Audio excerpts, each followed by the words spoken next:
Hello बच्चों, मेरा नाम है शशिभूषण पटेल और आप देख रहे हैं मेरा और आपका खूबसूरत सा चैनल द केमिस्ट्री टाइटन। चलिए आज की क्लास हम शुरू करते हैं। तो अब तक हमने देखा वाष्प दाब में आपेक्षिक अवनमन और वाष्प दाब में आपेक्षिक अवनमन से विलेय के मोल प्रभाज के बीच संबंध।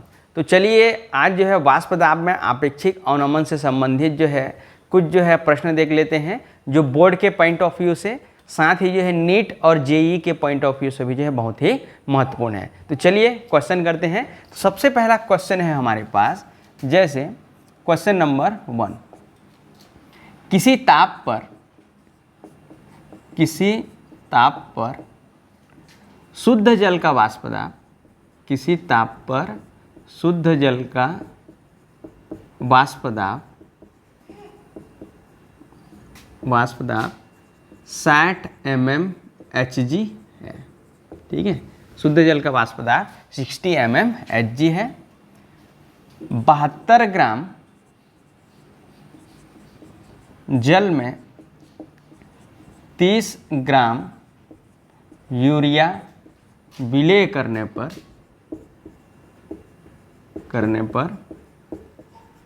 प्राप्त विलयन का वाष्प दाब ज्ञात कीजिए। तो चलिए बच्चों, हमारे पास क्वेश्चन है, किसी ताप पर शुद्ध जल का वाष्प दाब 60 mmHg है। 72 ग्राम जल में 30 ग्राम यूरिया विलेय करने पर प्राप्त विलयन की हमको जो है वाष्प दाब जो है ज्ञात करना है। तो चलिए देखते हैं। शुद्ध जल का वाष्प दाब अर्थात P0A दिया गया है 60, हमको ज्ञात करना है PA, हमको ज्ञात करना है PA। अब आप सभी को पता है वाष्प दाब में आपेक्षिक अवनमन का सूत्र क्या होता है, P0A minus PA upon P0A equal to XB। अर्थात P0A की तो वैल्यू दिया गया है, हमको ज्ञात करना है PA की वैल्यू। ठीक है, अर्थात हमको XB की वैल्यू ज्ञात करना पड़ेगा। ठीक है, XB क्या है? ठीक है, XB यहाँ पर है विलेय का मोल प्रभाज। तो विलेय क्या है यहाँ पर? यूरिया। ठीक है, तो मोल प्रभाज बराबर क्या होता है? एक घटक के मोलों की संख्या बटे विलयन में उपस्थित कुल मोलों की संख्या। ठीक है, इसी को हम क्या बोलते हैं? मोल प्रभाज बोलते हैं। तो हमको यूरिया के मोलों की संख्या और पानी के मोलों की संख्या, दोनों के मोलों की संख्या निकालना पड़ेगा, तभी हमको यूरिया का मोल प्रभाज यहाँ पर मिलेगा। तो चलिए सबसे पहले ज्ञात करते हैं नंबर ऑफ मोल, किसका? यूरिया। ठीक है, यूरिया के मोलों की संख्या बराबर क्या होता है? मोल की संख्या बराबर पदार्थ का भार बटे उसका अणुभार। तो पदार्थ का भार, यूरिया का भार कितना दिया गया है? 30 ग्राम यूरिया। तो पदार्थ का भार बटे उसका अणुभार। आप सभी को पता है कि यूरिया का अणुभार कितना होता है? 60। इसके पहले वाले वीडियो में जो है मैं बता चुका हूँ। यदि वीडियो आपने अभी तक नहीं देखा है तो जाकर देखिए कि अणुभार जो है कैसे निकालते हैं। तो यूरिया का अणुभार 60 हो गया। अब बताइए कितना हो जाएगा? यहाँ पर 1 0 गया, 1 0 गया, ये हो जाएगा इसका वैल्यू 0.5।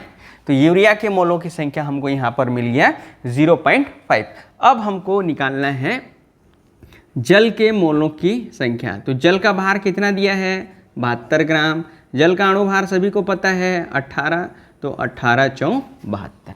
इस प्रकार से जो है जल के मोलों की संख्या निकल गया 4, यूरिया के मोलों की संख्या निकल गया 0.5।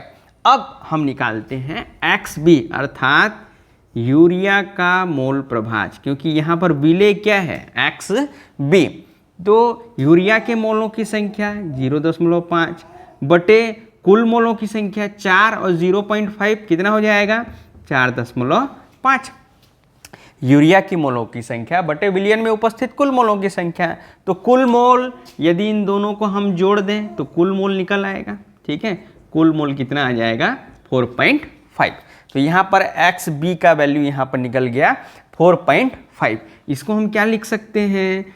दोनों का जो है दशमलव यहाँ से गया, यहाँ से गया। ठीक है, तो 5/45, 5 एकम 5 निया, इसको 1/9 भी लिख सकते हैं। तो चलिए अब जो है मान यहाँ पर हम रखते हैं। अब बताइए P0 A की वैल्यू कितना है?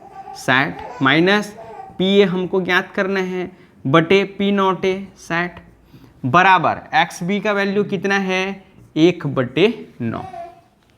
अब यहाँ पर देखिए डायरेक्टली जो है यहाँ पर हम भाग दे सकते हैं, ठीक है।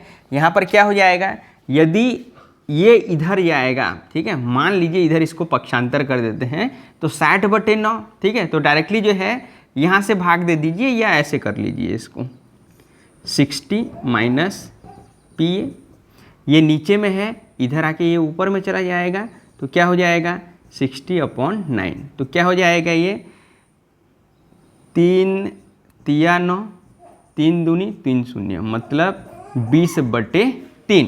अब ये 3 जो है इधर आ जाएगा तो क्या लिख सकते हैं इसको 360 minus P A equal to इधर कितना बचा 20। तो क्या हो जाएगा 6 तिया 18, 180 minus 3 P A equal to 20, ठीक। तो अब यहाँ पर 180 इधर जो है प्लस में है, इधर आके माइनस, ये माइनस 3 पी ए उधर चला गया तो क्या हो गया 3 पी ए। तो 160, 3 इधर ही आ जाएगा 160/3 इक्वल टू पी ए। अब यहाँ पर भाग दे दीजिए 3 पंछे 15, हाथ में आया 1, 3 तिया 9 बचा 1, 3 तिया 9 और 3 तिया 9 अर्थात विलयन का वाष्प दाब हमको मिल गया 53.33 mmHg। अब देखिए हमको तो यहाँ पर मिल गया, ठीक है, पी ए की वैल्यू यहाँ पर हमको मिल गया 53.33 mmHg। अब क्या एक ही मेथड से जो है हम ये निकाल सकते हैं, ठीक है, या कोई दूसरा भी मेथड है जिसको कहिए जो है हमने लंबा मेथड तो नहीं ले लिया, ठीक है। आप इस मेथड से भी जो है विलायक का वाष्प दाब विलयन का वाष्प दाब जो है ज्ञात कर सकते हैं। और एक क्या फॉर्मूला होता है बच्चों, P A equal to Raoult का नियम P not A X A, ठीक है। इससे जो है डायरेक्टली क्या निकाल सकते हैं क्या हम, ठीक है, P A equal to P not A X A, ठीक है। अब यहाँ पर देखिए हमको पी नॉट ए की वैल्यू पता है, पी ए ज्ञात करना है, ठीक है। तो बचा क्या है एक्स ए, एक्स ए हम यहाँ से ज्ञात कर सकते हैं, ठीक है, दूसरे मेथड में, ठीक है। ये तो हमारा था पहला मेथड। दूसरे मेथड में एक्स ए की वैल्यू हमको ज्ञात करना है। या तो आप ऐसे भी बना सकते हैं या डायरेक्टली फॉर्मूला लगा दीजिए P A equal to P not A X A, तब हमको जो है इतना नहीं करना पड़ेगा, केवल एक्स ए की वैल्यू हमको ज्ञात करना पड़ेगा।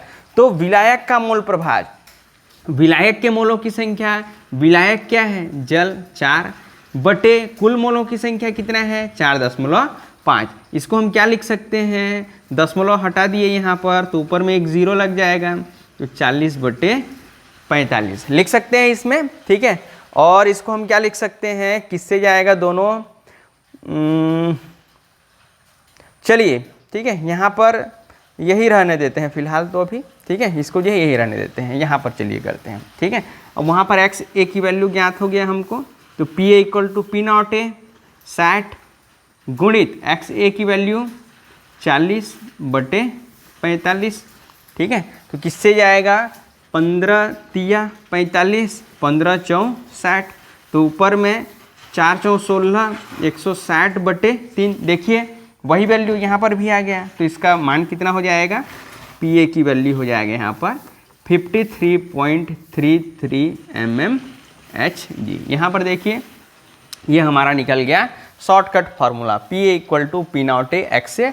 या तो आप ये फार्मूला भी लगा सकते हैं P not A minus P A upon P not A equal to X B. ये करेंगे तो हमको एक्स बी की वैल्यू ज्ञात करना पड़ेगा, ठीक है, और ये फार्मूला लगाएंगे तो हमको एक्स ए की वैल्यू ज्ञात करना पड़ेगा। इस प्रकार दोनों ही मेथड से आपको जो सरल लगता है उस मेथड से हम क्या ज्ञात कर सकते हैं, विलयन के जो है वाष्प दाब की गणना कर सकते हैं। तो चलिए बच्चों दूसरा क्वेश्चन है हमारे पास। दूसरा क्वेश्चन हम देखते हैं, 293 केल्विन ताप पर शुद्ध जल का वाष्प दाब, 293 केल्विन ताप पर शुद्ध जल का वाष्प दाब 17 mmHg है। उस विलयन के वाष्प दाब की गणना कीजिए, उस विलयन के वाष्प दाब की गणना कीजिए जिसमें 6 ग्राम यूरिया 100 ग्राम जल में विलेय है।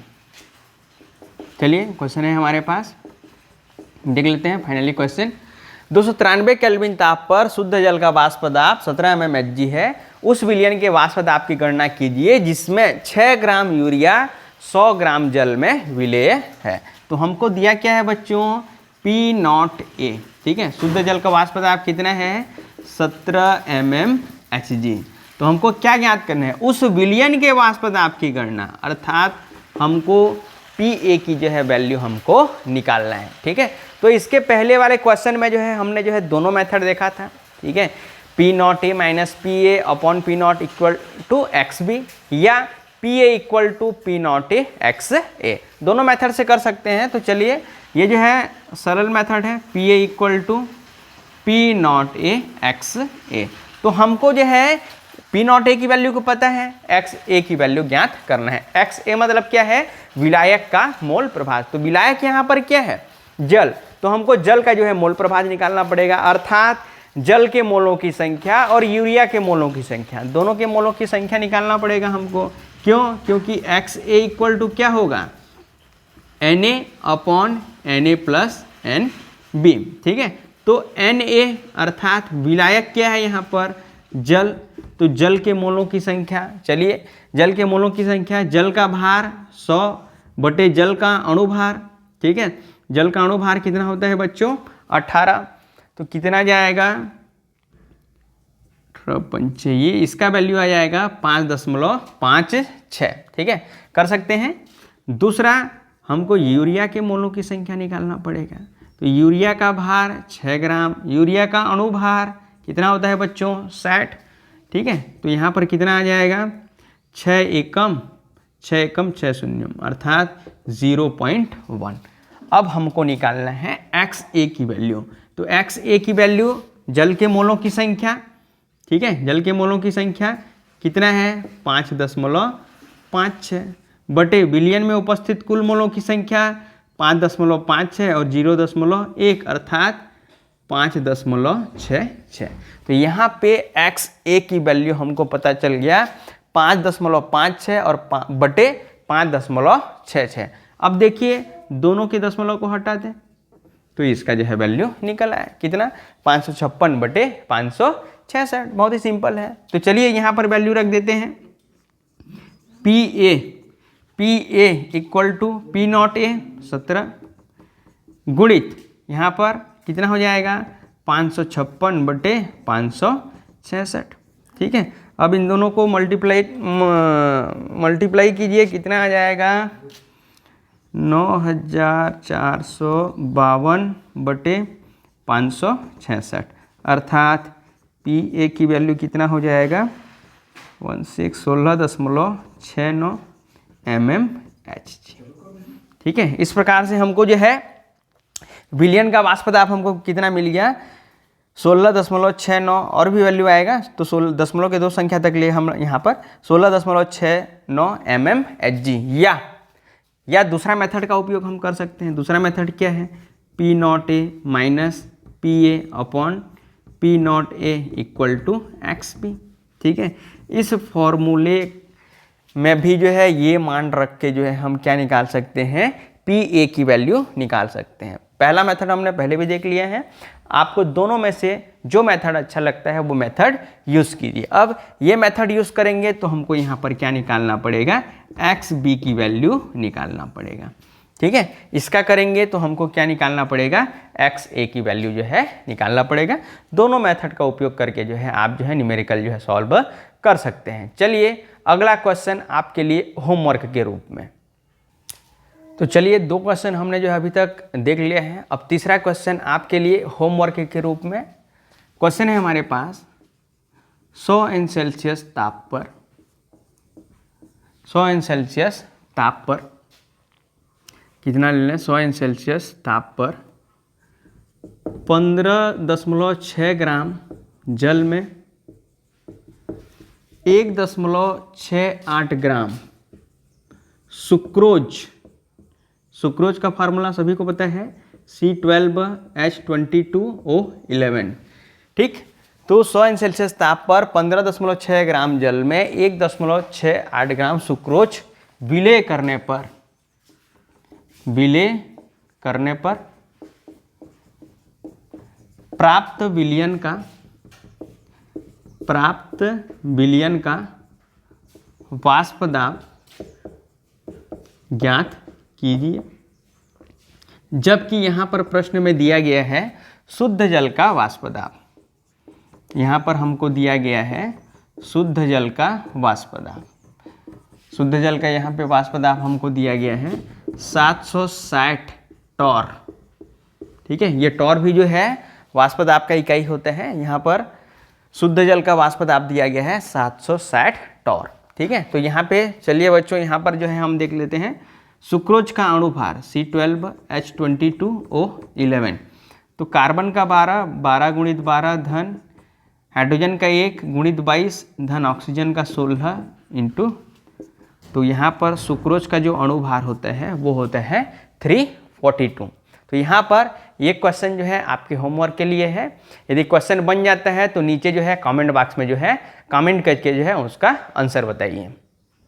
अब चलिए बच्चों, एक दूसरे प्रकार का क्वेश्चन जो है हम कर लेते हैं। क्वेश्चन है हमारे पास, कमरे के ताप पर 50 ग्राम जल में, यहाँ पर देखिए कमरे के ताप पर 50 ग्राम जल में यूरिया की कितनी मात्रा हम विलय करें कि जल का वाष्प दाब 25% कम हो जाए। अर्थात यहाँ पर हमको जो है यूरिया की मात्रा ज्ञात करनी है, WB। ठीक है, यूरिया की हम कितनी ग्राम मात्रा विलय करें, ठीक है, कि जल का वाष्प दाब 25% कम हो जाए। ठीक है, साथ ही प्राप्त विलयन की हमको क्या ज्ञात करना है, मोललता भी ज्ञात करना है। तो चलिए बच्चों, यहाँ पे जो है सबसे पहले जो है हमको देखते हैं क्या ज्ञात करना है, WB। अब आप सभी को पता है P0A minus PA upon P0A equal to क्या होता है, XB। ठीक है, अब XB को हम क्या लिख सकते हैं, ठीक है, XB को NB upon Na plus NB ये लिख सकते हैं। और आपको पता है ये पहला ये जो फार्मूला हम पहले भी पढ़ चुके हैं, इसमें जो है क्योंकि तनु विलयन में विलय की मात्रा बहुत कम होती है, इसीलिए हम इसको क्या मान लेते हैं, नेग्लेक्ट कर लेते हैं। तो यहाँ पर वैल्यू आ जाता है NB अपॉन Na। अब विलय के मोलों की संख्या बराबर विलय का भार बटे उसका अणुभार, विलायक के मोलों की संख्या बराबर विलायक का भार बटे उसका अणुभार। यदि डायरेक्टली यदि हम यहाँ पर लिखें तो P0A minus PA upon P0A equal to हमको मिल जाएगा WB अपॉन MB। बटे का बटे है तो ऊपर में चला जाएगा MA अपॉन WA। ठीक है, ये जो है अवाष्पशील विलय के अणुभार की गणना करने के लिए हम फॉर्मूला पढ़े थे, वो फॉर्मूला हम डायरेक्ट भी यहाँ पर लगा सकते हैं। ठीक है, MB को इधर कर दिए थे, बाकी को इधर कर दिए थे। ठीक है, वही फॉर्मूला है जो यहाँ से हमको जो यहाँ पर मिल रहा है। तो चलिए इतना ले लेते हैं, ये हमारे पास जो है फॉर्मूला।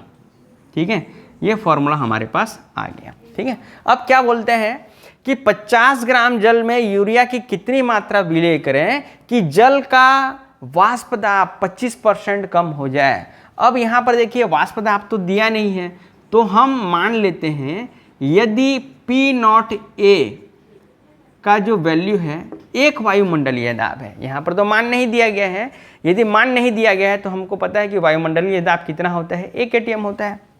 तो यहाँ पर हम शुद्ध विलायक का जो है वाष्प दाब मान लेते हैं 1 वायुमंडलीय दाब। अब यहाँ पर क्या बोल रहे हैं, यूरिया की कितनी मात्रा विलय करें कि जल का वाष्प दाब, ठीक है, अर्थात P0A माइनस PA।